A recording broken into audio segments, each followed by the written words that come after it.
Hello everyone and welcome to today's video. Today we're talking about the state of Texas where Representative James Talarico is reportedly mulling U.S. Senate bid as his profile rises amid Texas Democrats' redistricting standoff. Now, Texas Representative James Talarico, in an article from the Texas Tribune, has mentioned that he has inquired with television stations about potential Senate ad rates according to two sources with knowledge of his request, the most concrete step that he has taken yet toward running for statewide office. Now, already a Democratic rising star, Talarico, a fourth-term representative from Austin, has been ubiquitous since Democrats decamped to Illinois Sunday, or now past Sunday, over a Republican plan to redraw Texas's congressional map. The 36-year-old has appeared everywhere from network television to podcasts to Washington newsletters, flooding the zone with discussions of the redistricting clash. He logged 25 interviews in the first 24 hours of the quorum break and reached 9.8 million viewers around the country through his TV hits alone, he told the Tribune. Talarico, a seminary student and former teacher, has built a large social media following, including on TikTok, through his criticism of Christian nationalism as a progressive Democrat and a devout Christian himself. A number of Talarico's widely circulated clips show him confronting Republican colleagues in the House floor during the legislative session that ended in early June. Shortly after, he revealed his interest in a possible 2026 Senate run. His star rose further in July when he was a guest on Joe Rogan's popular podcast, having a nearly 3-hour conversation with the comedian. Rogan, who endorsed Trump in 2024, has ripped Democrats' messaging is out of touch, told that Talarico in the episode that he should run for president. On Tuesday, Talarico told the Texas Tribune he had intended to decide about the Senate race this week, but the quorum break pushed back his deadline. He has said he is still undecided. He said, I was elected by 200,000 people in Central Texas to do this job, to fight for them in the state capitol, to be kind of like their lawyer in state government. And I intend on doing that job before I start applying for other jobs. Now, Talarico could not be immediately reached for comment Friday. So this is a very interesting news that Talarico is reportedly considering this, because Texas' Senate race in 2026 is one that's getting increasingly more and more interesting to watch. This is incumbent U.S. Senator John Cornyn. He's running for re-election, but he's facing a very tough primary from Attorney General Ken Paxton. Now, Ken Paxton, thus far, in the early polling data that has been taken, has actually been leading over John Cornyn in pretty much every single poll that has been taken. And that is very significant, because so far in the early general election polls, Ken Paxton has been doing a lot worse than John Cornyn has. But at this current point in time, Ken Paxton would lead the Republican primary over John Cornyn. What's interesting is John Cornyn, as the U.S. Senator, has more cash on hand than Ken Paxton does, but a good percentage of Republicans in the state of Texas believe that John Cornyn is essentially a rhino and want a Republican that will be more loyal to President Trump, and Ken Paxton, thus far, is leading this competitive primary in that regard, and that is largely a reason why he's able to do that. Now, the biggest elephant in the room, no pun intended there, is that President Trump has not officially weighed in on this race. And once he does, or if he does, that'll be the big thing that will tip the race in one candidate's favor. John Cornyn has been hiring some, I believe, Trump pollsters and even some Trump staff members, both probably to help his campaign, but also to try and get President Trump to endorse him in this race, because without Trump's support, it's looking like John Cornyn is probably going to lose. Ken Paxton in most polls is already around that low 50% mark, if not high 40% mark in this head-to-head matchup. And without that, John Cornyn's really not going to have much of a chance of winning unless another candidate enters the race with high name notoriety that takes a lot of support away from Paxton and is enough for Cornyn to barely squeak by. That's really only Cornyn's pathway to victory right now without an endorsement from President Trump. On the Democratic side, the two Democrats currently in the race are Colin Allred, the nominee for U.S. Senate in 2024, and Terry Virts, a media personality and retired astronaut. Three other Democrats, Joaquin Castro, Beto O'Rourke, and obviously James Talarico, have all publicly expressed interest in running for this race. So you could say that regardless of which Democrat ends up being the nominee in 2026, the Democrats actually have, for the state of Texas, some pretty good recruits. And there's only been one poll done from the National Republican Senatorial Committee, and in that poll, they actually did not include James Talarico. They had Jasmine Crockett, the U.S. Representative, leading at 35%, Colin Allred in second with 20%, then Joaquin Castro and Beto O'Rourke tied with 13% in third and fourth. So James Talarico's name has actually not been included in any of the early polls on the Democratic side.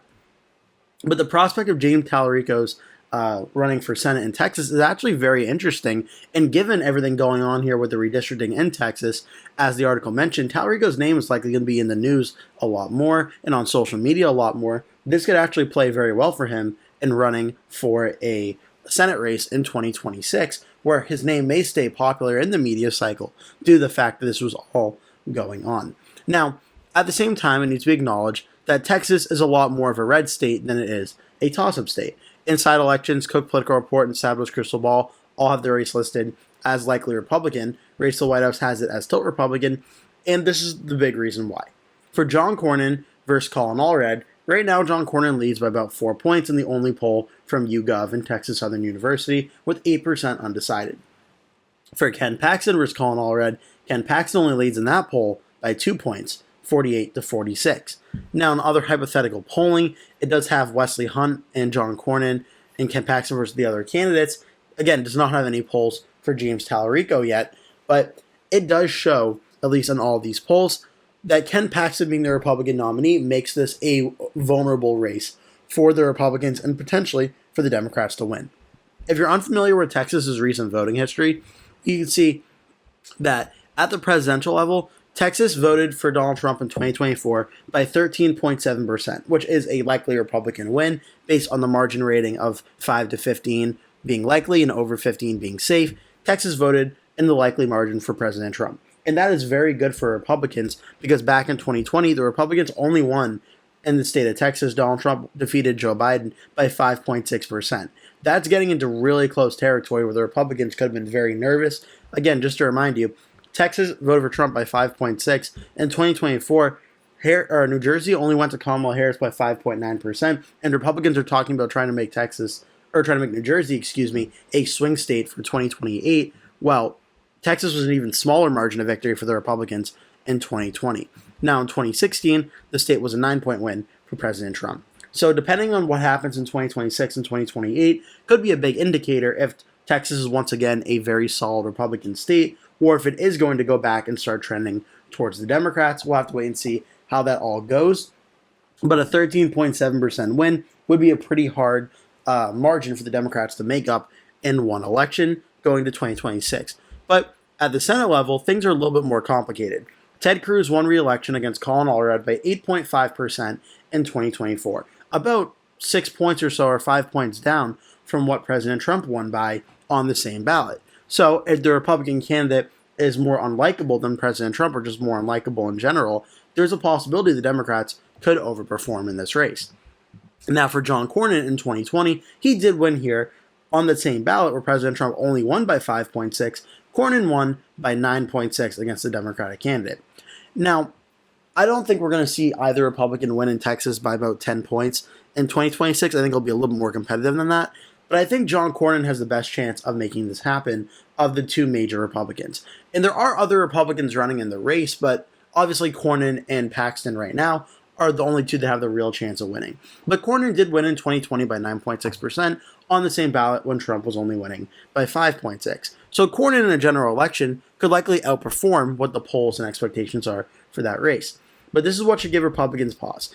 2018, the last time that there was a Texas Senate race that took place in a midterm election, and it was a Democratic wave year midterm election, Ted Cruz only defeated Beto O'Rourke by 2.6%. This was the Senate race that was shocking everybody. Texas had not shown any signs of being competitive at that time, and Beto O'Rourke really shocked everyone. It was only a 2.6% race, which ended up coming down to Ted Cruz getting about 4.2 million votes, 4,260,000, O'Rourke getting 4,045,000. A little bit more than 200 and about 15,000 votes separating Cruz and O'Rourke in the state of Texas. Very close for a state with so many millions of people living there. So Texas in the last 10 years has had a close Senate race under 5% and one that the Democrats very narrowly won.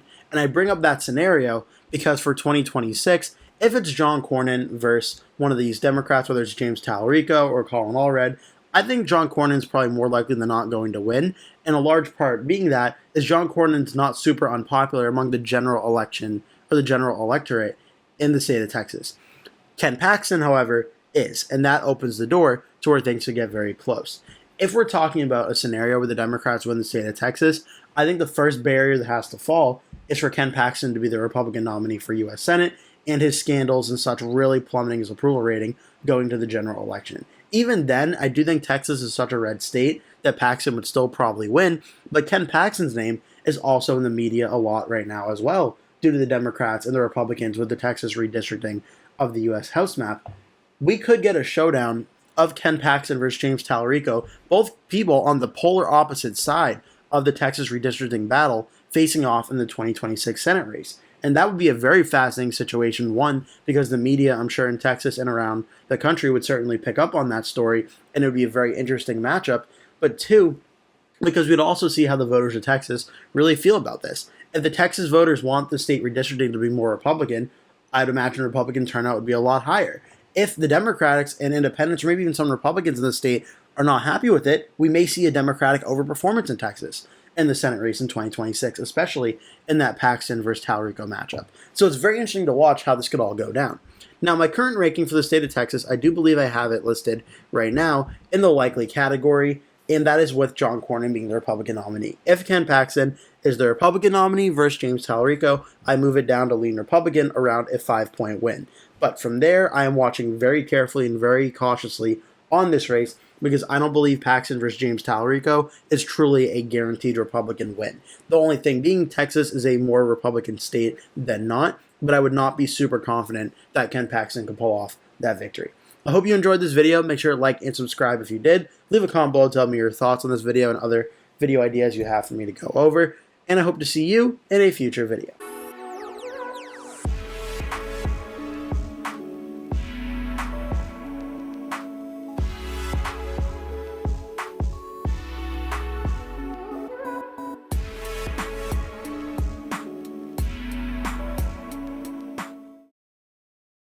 Hello everyone and welcome to today's video. Today I'm going over an article from The Hill which talks about Republican Congressman from Texas Chip Roy potentially eyeing a bid for Texas Attorney General. So the backstory here is that Republican Representative Chip Roy of Texas is eyeing a bid to run for the Texas Attorney General election in 2026. Two sources familiar with the matter told The Hill as the GOP lawmaker considers jumping from Washington back to the Lone Star State. Now, Chip Roy, who has served in the House since 2019, has spoken about potentially running for the post, one of the sources said, which is open after current Texas Attorney General Ken Paxton decided to launch a Senate primary bid against incumbent Senator John Cornyn. Now, when reached for comment, Roy told The Hill, "I'm always considering where I can best serve the people I represent to ensure we preserve and protect a free, secure, and prosperous Texas for generations to come." A number of Republicans are already running for Texas Attorney General, including State Senators Mays Middleton and Joan Huffman, as well as Aaron Rates, who previously worked in the Trump administration for Paxton. The 2026 cycle will be the first time the Texas Attorney General post has been open since 2014 when Paxton won. The Attorney General job in Texas is not subject to term limits. Ascending to the job of Texas Attorney General would mark an end to Roy's tenure on Capitol Hill, which began as Chief of Staff for Senator Ted Cruz and Staff Director for the Senate Judiciary Committee under John Cornyn, and accelerated when he was elected to represent Texas's 21st Congressional District in the House in 2018. He has since become a member of the conservative House Freedom Caucus and a critical player in the lower chamber. The move, however, would also be a homecoming of sorts for Roy, who served as an assistant or as first Assistant Attorney General of Texas in 2014 after Paxton named him to the post. Roy has a degree from the University of Texas School of Law.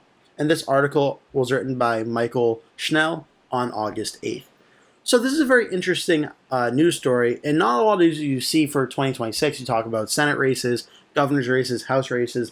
You don't really see Attorney General races being talked about in the news all that much, and that's why I thought it was really interesting and wanted to go over it. Now, first things first, I know this question is going to come up. Well, what about Chip Roy's district? Well, according to the Cook Political Voting Index, this district, Texas 21, which Chip Roy currently holds, based on the 2025 Cook BVI, is listed at Republican plus 11. Now, what's interesting about this district, though, is Texas right now, of course, is going through the redistricting process, and we don't know how that's going to play out. We don't know if the current map is going to stand for 2026, if the Republicans are going to be able to successfully redraw it, and if they do, what will happen to the 21st District? Will it become more Republican? Will it become less Republican to try and get some of these blue areas like Texas 35 right here, or maybe Texas 20? Will it get redrawn to get some of these areas more red? We'll have to wait and see how that all goes.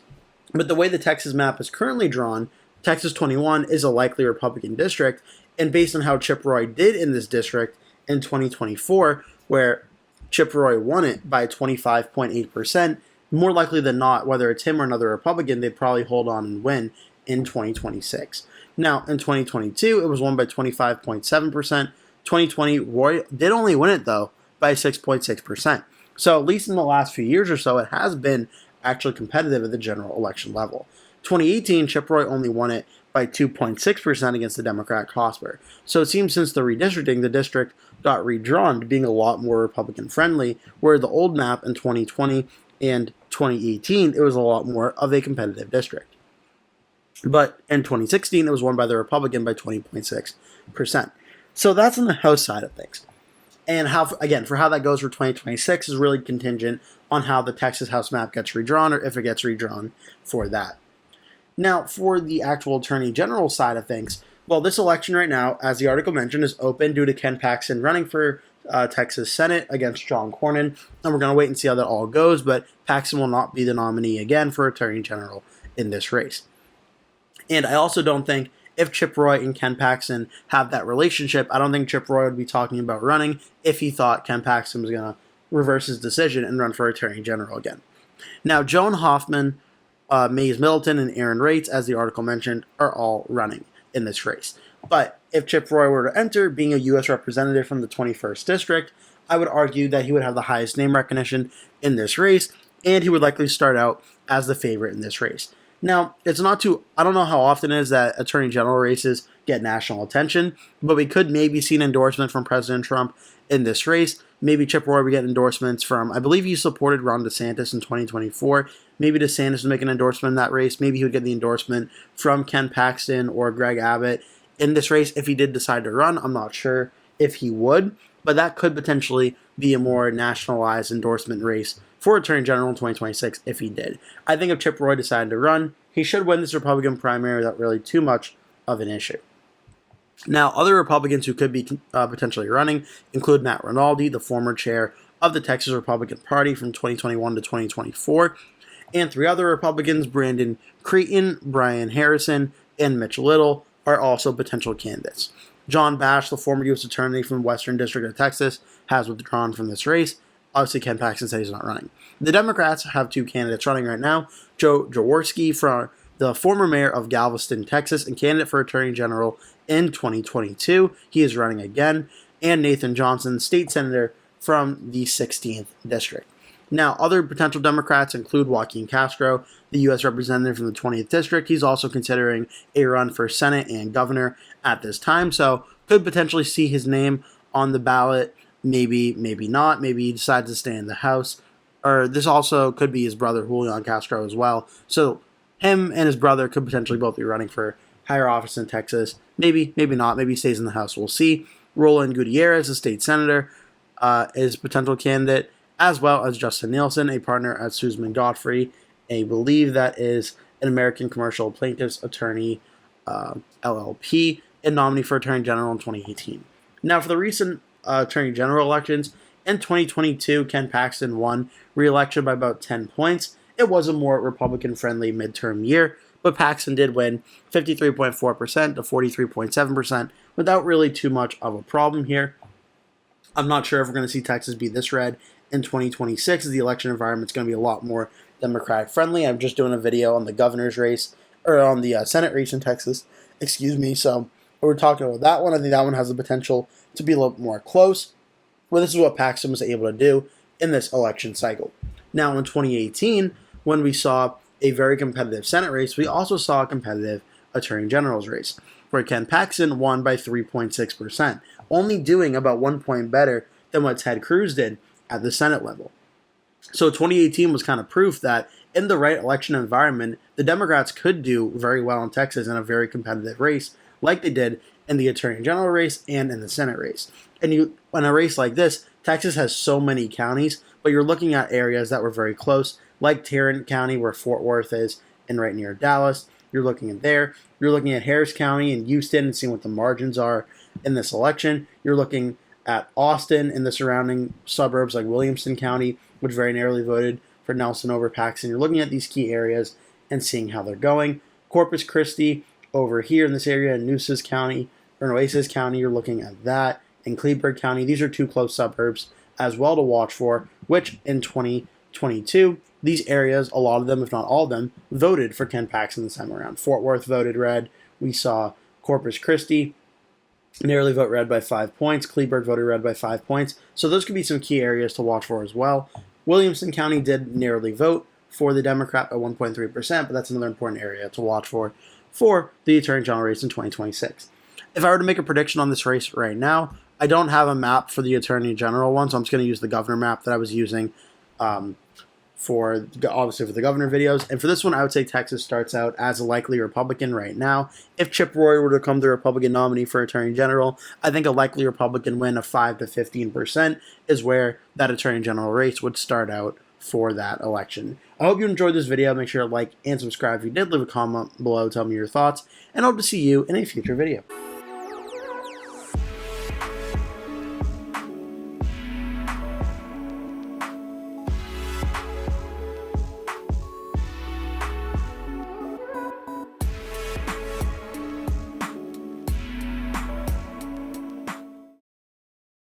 Hello everyone and welcome to today's video. Today we're talking about an interesting news story that I saw, and this is that Democrat candidate for mayor in New York City, Zohran Mamdani, absolutely supports Democrat Mikie Sherrill in her bid for New Jersey governor. So I'm just going to give you a little bit of the backstory here from this article from Yahoo News, and then I'll explain to you why I think this is interesting.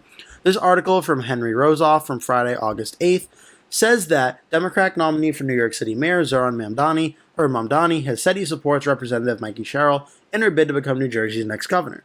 Now, much has been made about who is and not endorsing Mamdani, a 33-year-old Democratic socialist who currently represents Queens in the New York State Assembly, while some have waffled on supporting him.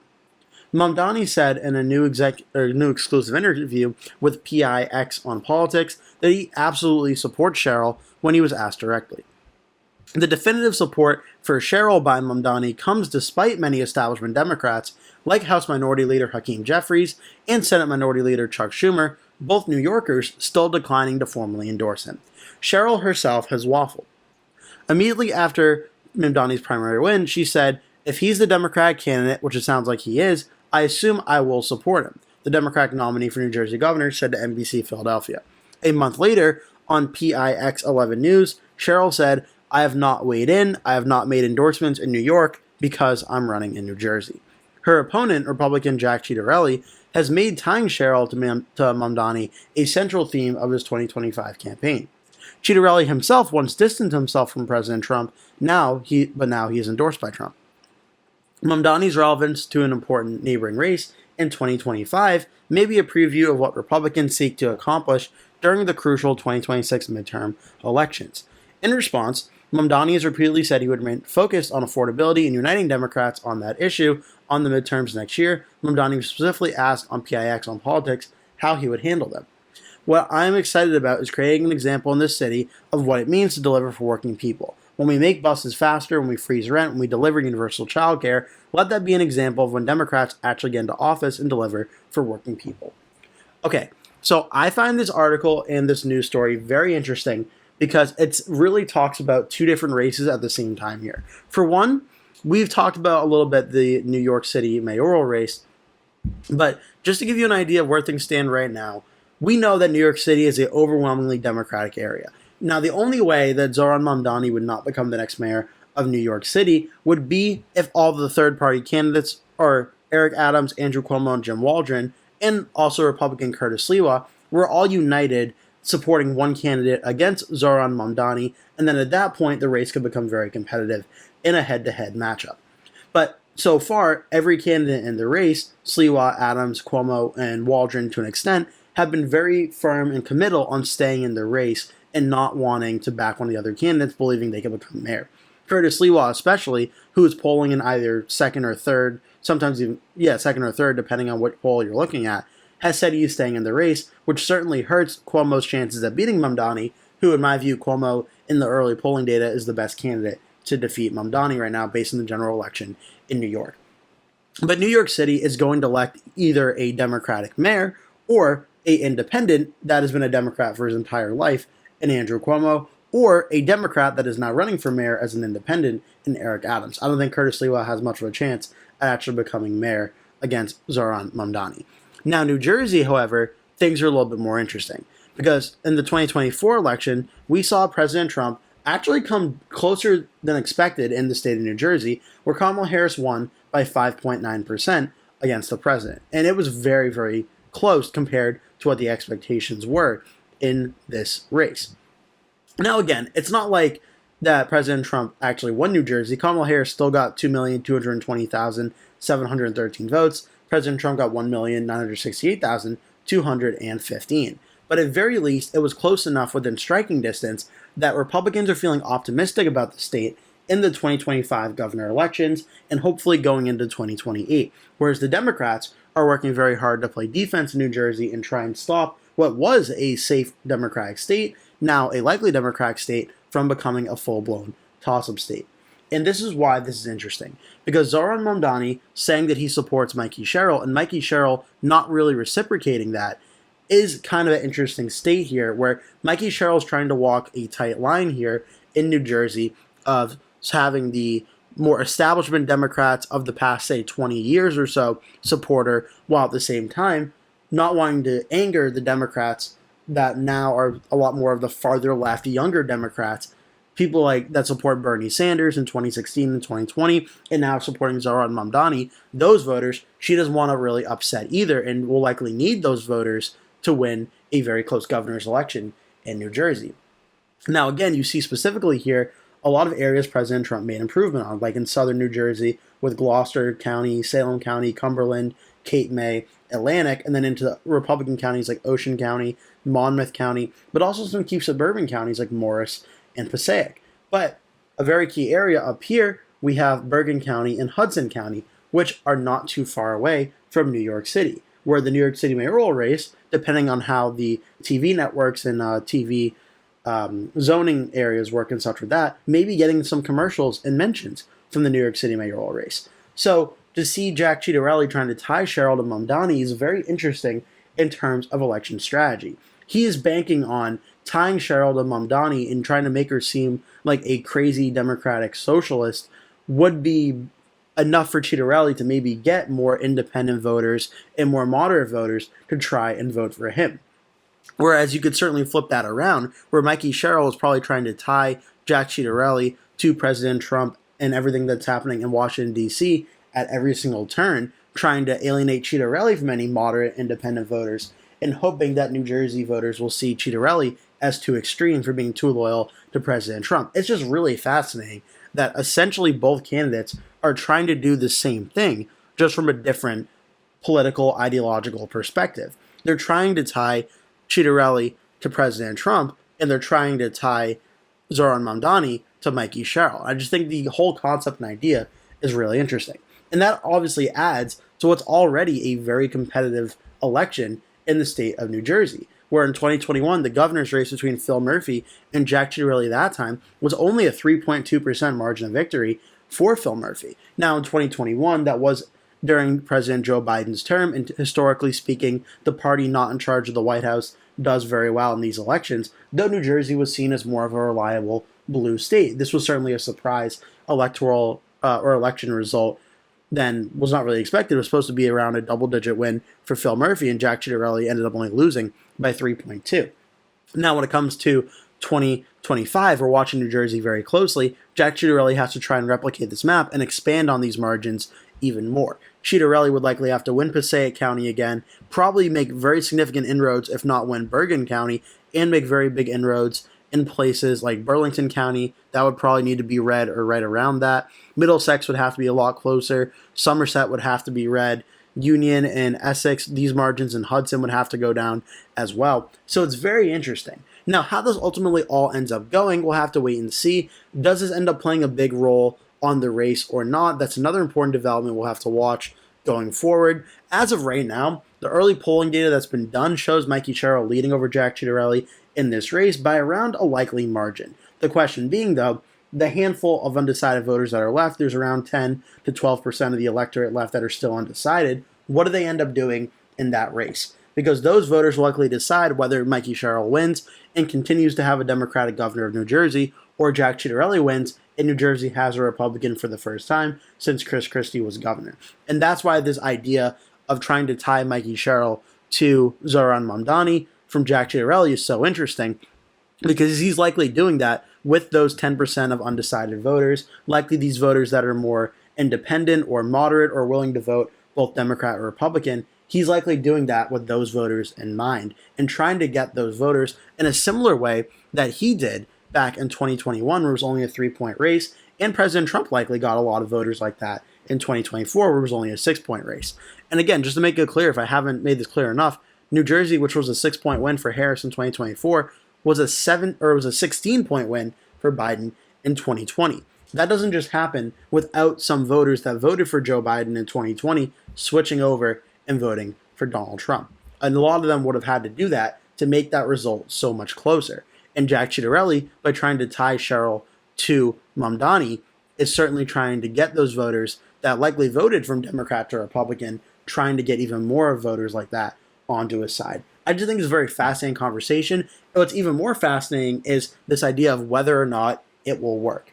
Is New Jersey looking for a candidate that's closer to President Trump, closer to Zohran Mamdani, or the voters in New Jersey just completely block out the noise and vote for Sherrill or Ciattarelli based on who they think will be best for New Jersey? It's just a very interesting and fascinating conversation, and I can't wait to see in November how this ultimately all ends up going.